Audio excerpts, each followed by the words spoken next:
பிறகு புயல் டெல்டா மாவட்டத்தை புரட்டி போட்டது, அதை சரி செஞ்சோம். பிறகு கொரோனா, ஒரு வருஷம் யாரும் வர முடியல, வர முடிஞ்சுதா? இன்றைக்கு கண்ணுக்கு தெரியாத காற்றில் விஷக்கருவிகள், கொரோனா என்ற விஷக்கருவி பரவி அது யாராவது பாதிக்கப்பட்டா உடனடியா உயிருக்கு ஆபத்து ஏற்படுகின்ற சூழ்நிலை.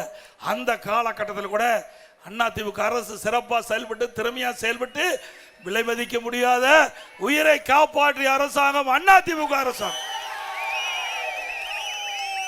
அந்த காலகட்டத்தில் தொழிலாளிகள், ஏழைகள் பாதிக்க கூடாது என்பதற்காக ஒரு வருடம் ரேஷன் கடையில் விலையெல்லாம் அரிசி கொடுத்தோம், விலையெல்லாம் எண்ணெய் கொடுத்தோம், விலையெல்லாம் பருப்பு கொடுத்தோம், குடும்பத்தைக்கு 1000 ரூபாய் பணம் கொடுத்தோம்ல.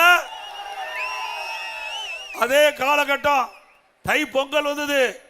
இன்றைக்கு ஏழைகள் பாதிக்க கூடாது, தமிழ்நாட்டுடைய முக்கிய பண்டிகை கிராமத்திலிருந்து நகர வரை இன்றைக்கு எல்லோரும் தை பொங்கலை சிறப்பாக கொண்டாடுவோம்.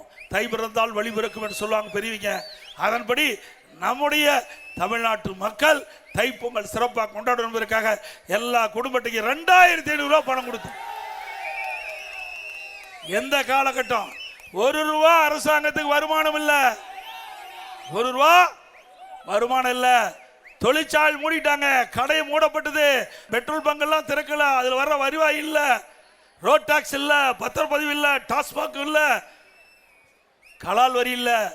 இப்படி 1 ரூபா வரி வருமானம் இல்லாத போதே சிறப்பான ஆட்சி கொடுத்த ஒரே அரசாங்கம் அதிமுக அரசாங்கம்.